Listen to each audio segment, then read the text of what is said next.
What's going on out there, drivers? Hope all of you are doing great, staying safe, staying out of trouble, all that good stuff. Welcome to Trucking with Old Snapper, and I am Old Snapper.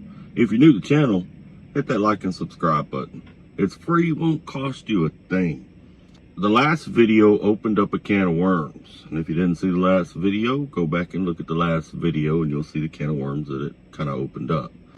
I got an email from I'm assuming a Prime driver, who was very upset that I compared Prime's safety record to companies that didn't haul refrigerated freight, to companies that primarily hauled dry freight. To this person's credibility, there is a difference.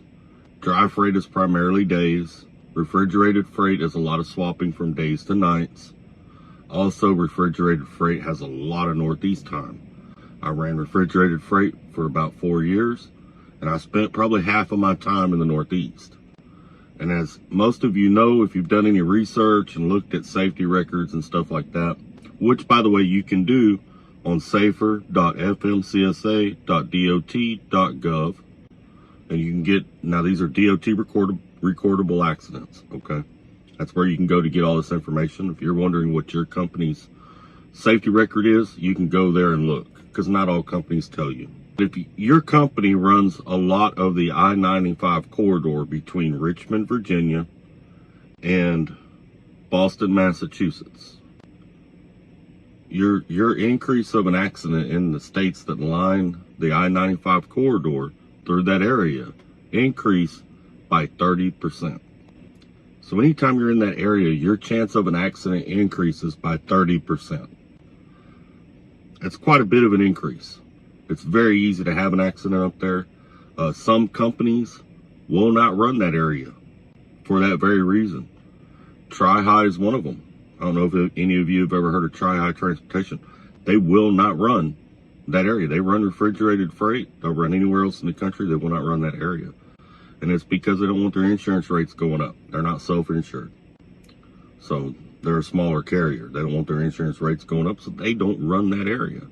It increases the probability of an accident way too much for them to factor in what the freight pays compared to what it's going to cost them if they have an accident up there.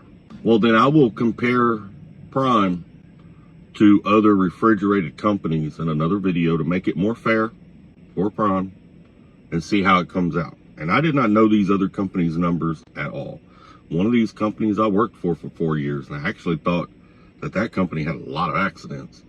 And I mean, they're not great, but it's not as bad as what I thought it would be. So let's jump off into this. Now, as y'all remember, we'll start with Prime. Prime has around 6,500 trucks. Over the last 24 months, the last 2 years, they've had 765 accidents, coming to 11.76% of their fleet. So over the last 2 years, almost 12 trucks out of every 100 has had an accident at Prime. That's the way that works out. All right. They had 25 fatalities, which comes to 0.38%. Now, next we'll look at Stevens Transport. Stevens Transport has around 2,500 trucks. They had a total of 170 accidents, which comes to 6.8% of their fleet, which means over the last 2 years, almost 7 out of every 100 trucks had an accident. They're running 4% lower in percentage. They're running 4% lower than Prime. So if you took 100 Prime trucks, you took 100 Stevens trucks, Prime's going to have 4 more trucks out of that 100 have an accident. That's why you use these percentages, because all these trucking companies are different sizes. So the only way to break it down and get an accurate number to see which one's better or worse is to use what the percentage is. Now, Stevens had 9 total fatalities, which comes to 0.36%. Now, they're pretty close in the fatality rate. They're pretty close. And but they're quite a ways off in the total accident rate. Now, we'll look at CR England next. CR England has 4,500 trucks. They had a total of 371 accidents, which totaled 8.24% of their fleet. So out of every 100 trucks, about 8 of them were involved in an accident. They had 15 fatalities, which comes to 0.33%.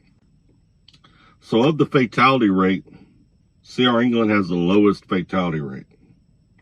Stevens Transport has the lowest accident rate.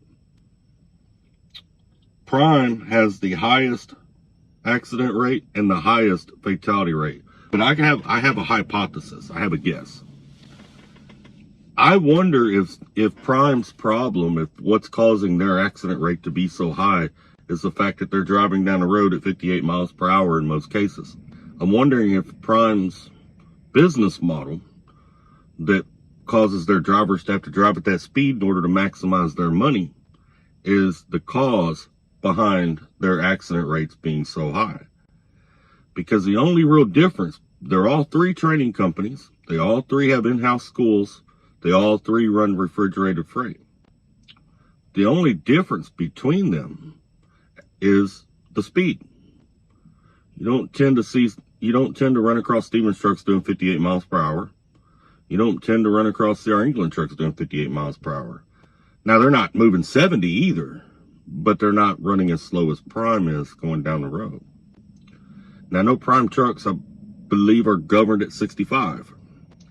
But if you're leasing over at Prime, in order to maximize, they teach your drivers and they push it real hard to run that 58.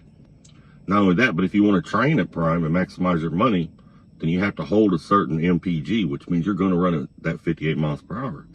So Prime has built that culture, and that's why you run across so many Prime drivers that are doing 58 miles per hour. What are your thoughts? What do you think? Do you think that Prime doing 58 miles per hour is what's causing them to have such a high accident rate? Could that be the reason? So if that's the reason, then these federal speed mandates that they're wanting to push don't make any sense. Because just looking at these numbers alone, we're taking three companies that are very similar to each other. They're really not that far apart in size either. CR England at 4,500 trucks and Prime being at 6,500 trucks, they're really not that far in size if you think about it. Actually, something that Washington, D.C. should look at, because Prime is out here running slow. And apparently that's not saving them on accidents at all. So what's the problem? I've never worked at Prime, so I don't know their safety department, in-house safety department or anything like that. I have no idea how all that works. I don't know what their policies are. And it's right there. The only difference between those companies is Prime's slower. Prime's got the worst record in both fatalities and total accidents. So apparently slower speeds does not save lives and does not stop accidents. Y'all take care, stay safe. Until next time, keep trucking. Please call the medic, this beat came to me on a stretcher. In the lab, I step to the mic and feel like I'm Dexter. I'm a man, dark world, but I'm still shining like treasure. Yeah, I got joy like ha ha ha. Wait, and I can't wear smiles, that's fake. Then I'm between love and strong. Hate clock says no time for mistakes. Ring the alarm, sirens go off, but I'm calm. My life resides in his palm. Submit to my pops, respect for my mom. Honor them both, so my life will be long. Third time, hit the charm of the third strike, had to.